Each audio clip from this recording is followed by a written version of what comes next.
Fala pessoal, sejam muito bem-vindos. Meu nome é Felipe e eu vou acompanhá-los em uma das 3 aulas que eu preparei sobre backtest. Hoje falaremos sobre o que é backtest, um dos 3 principais problemas do backtest e o backtest na perspectiva do dólar.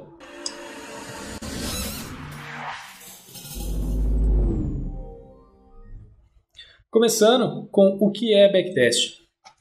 Para aqueles que ainda não conhecem, o backtest é uma técnica utilizada para fazer a simulação de uma estratégia no passado. Então, se você tem uma estratégia, tem a curiosidade de saber como ela teria operado no passado, o backtest está aí para te responder essa pergunta. Mas não só isso, não só para conhecer melhor a sua estratégia, o backtest também está aí para nos dar informações, nos dar outputs, resultados que podem nos orientar como otimizar essa estratégia, como deixá-la mais atraente. Otimizar, no caso, seria melhorar os parâmetros tanto de indicadores que você utiliza, quanto de entradas e saídas da sua estratégia. E agora, vamos seguir para falar de um dos 3 principais problemas que podem ocorrer no seu backtest.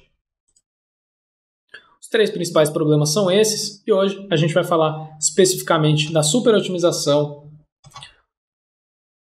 Superotimização é quando você tem uma estratégia tão bem ajustada, tão bem otimizada, com os parâmetros tão bons que ela só funciona em um dado período para um ativo, com dados parâmetros. A estratégia só funciona exatamente daquele jeito que ela está otimizada. Ela não funciona de qualquer outro jeito, ou qualquer outro jeito é pior do que aquele. Então aquele funciona, mas funciona só para um caso muito específico. Esse tipo de problema costuma ocorrer quando você tem poucos dados no seu teste.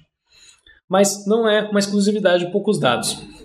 Também pode ocorrer caso você tenha muitos dados e ainda assim fique repetindo otimizações seguidas em um teste do tipo in-sample.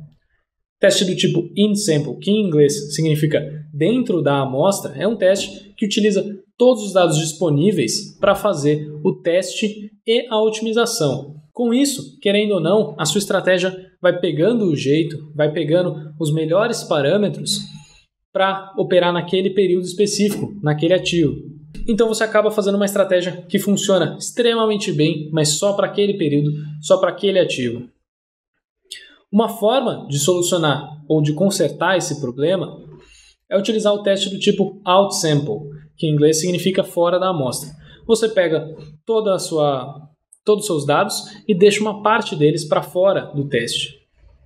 Geralmente a gente utiliza a proporção de 80% dentro do teste e 20% para validação, que ficam para fora do teste de otimização. Então você realiza o teste de otimização com a estratégia otimizada, você testa ela no período de validação. No período de validação,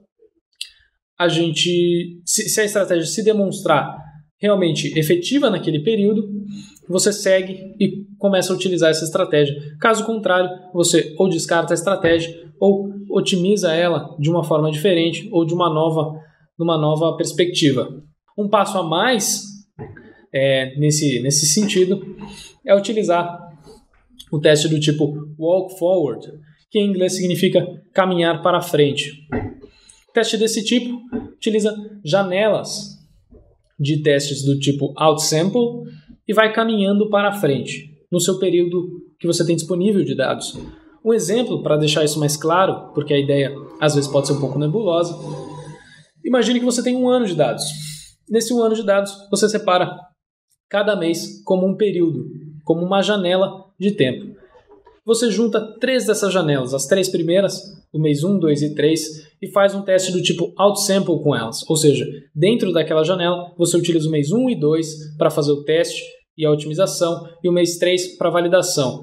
Tendo a sua estratégia pronta ali, você caminha uma janela para frente e utiliza o mês 2, 3 e 4 para fazer o teste out-sample, utilizando o mês 2 e 3 para o teste e otimização e o mês 4 para validação. Novamente, caminhando um mês para frente, a gente utiliza o mês 3, 4 e 5 para fazer o teste out-sample, sendo o 3 e o 4 a otimização e o 5 a validação, e assim vai indo até o fim dos dados. essa é a maneira mais efetiva que a gente tem de evitar que haja uma superotimização no nosso backtest. Tá? E agora, partindo para o terceiro e último tema dessa aula, diferença entre os contratos futuros e ações. Os contratos futuros, entre si, eles não são muito diferenciáveis, não há uma coisa intrínseca que em um backtest de dólar não seja caracterizável o suficiente para a gente diferenciar o dólar do índice em um backtest, exceto, é claro, pela quantidade de pontos, o tick, tamanho do tick, o financeiro da operação, essas coisas que são características do ativo, mas não em geral de uma coisa que seja maior que eles. Não há uma característica intrínseca que diferencia o dólar do índice em um backtest. Estratégias podem funcionar no índice e no dólar ao mesmo tempo, elas podem funcionar de maneiras diferentes, não há nada que os diferencie de forma consistente. A única diferenciação acontece de contratos futuros, são contratos que têm vencimento, tem uma liquidez que se move quando o contrato vai vencer, tem o financeiro diferenciado da negociação, então a negociação é feita em pontos, o financeiro é em reais. Então, todos esses detalhes são de contratos futuros, tem um ajuste no fim do dia, mas esses detalhes você vai aprender conforme o tempo e conforme os outros cursos aqui. Aqui a gente está falando de backtest, e no backtest não há diferença entre contratos futuros, ou seja, o índice e o dólar são iguais numa questão de utilizar o backtest para otimizar a estratégia em cada um deles separadamente, não tem diferença. A aula de hoje, a gente falou um pouquinho do que é backtest, de um dos 3 principais problemas e do backtest na perspectiva do dólar.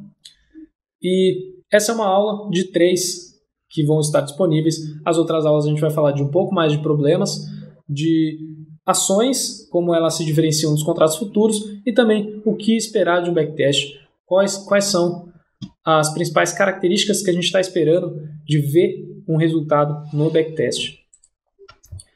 É isso, pessoal. Muito obrigado a todos que acompanharam. Eu vou ficando por aqui e até a próxima. Gostou do vídeo?